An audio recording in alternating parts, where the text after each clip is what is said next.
So, I have always been a bit of a science geek, and one day I discovered about quantum superpositions. And they're like these impossible events that exist in the physics realm, in this universe. Like something being really hot and really cold at the same time, in the same space, simultaneously. One example of this is quantum entanglement, which is basically you calling someone on the other side of the world and being able to talk to them in real time, despite the signal taking its time to travel around the Earth. I know that it is a bit hard to imagine, but try it, okay? Because it's gonna help the better you understand it. But what does this have to do with depression, really? Well, just by being able to conceptualize it, about the idea that things can be more than they are without them changing anything, you become able to open a new possibility. That the world as you knew it isn't as defined as you thought. With this one proven concept, you become able to alter your reality. If you apply this to your mental realm, that means that different sides of you don't have to clash inside of you. They can all exist within you simultaneously.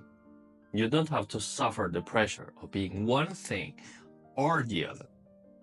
For me, this is much easier than to assume that I am one type or the another, because I will always be overly conscious about the roads not taken. Carl Jung, one of the fathers of psychology, talked about this, about the various personas that live inside of us. Instead of being one single persona for every side of life, we possess multiple personas that take control depending on what the situation outside demands. We have a monster, a child, an adult, etc., all inside you at the same time. I'm sure that you agree that this idea is far more comfortable than you being one single entity that gets beaten by life every day by every side. And with the help of one quantum physics concept, you become able to apply that more clearly. That it is possible to have these many personas inside of you. And this becomes key to solve your depression, as it allows you to compartmentalize your traumas, your reactions, your goals, and directives into different personas. It allows you to understand where those really come from and solve each one of those issues via dialogue, without the result being more struggle or conflict. If you aren't so focused on defining what is and what isn't inside of you, you become able to actually change your reactions because you aren't denying sides of you anymore and you aren't getting any backlash. And you aren't getting any backlash from refusing to acknowledge the existence of those sides. Like, for example, you being kind and you being capable of violence. One doesn't have to invalidate the other. Instead, they can coexist inside of you. And by you recognizing them and accepting them, that makes them solid. It allows you to mold and control your reactions. It gives you the ability to shape them however you like.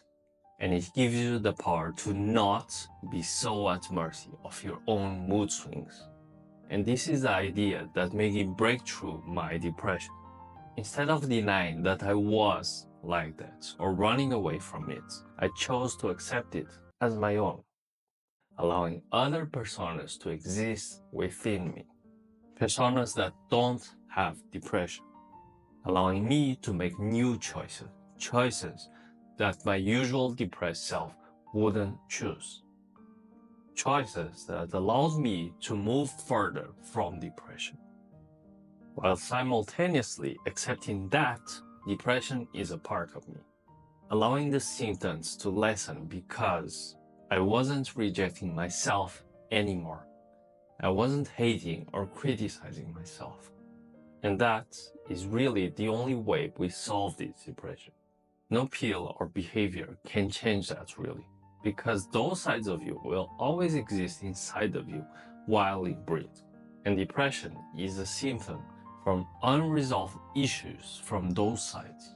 And also, this concept makes it so much easier to understand and divide it into the various personas, because you actually become able to have a dialogue within yourself instead of the usual struggle, making your priorities much more logical and clearer, making you able to understand the reactions that you had in the past better, like who and where was hurt inside of you.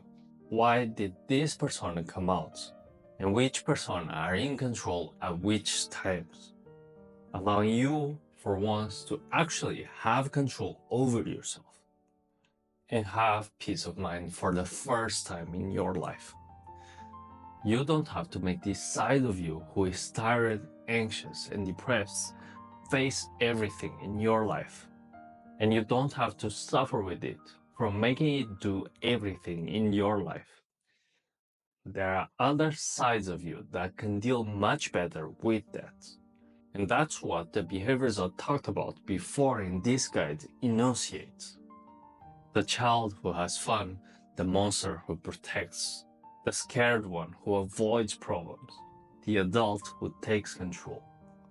They all exist inside of you. They are all you at the same time. But without those behaviors in this guide, these personas wouldn't be strong enough for you to recognize them, for you to accept them and use them in your life, giving you more choices instead of just suffering. A choice to not live in depression and anxiety anymore.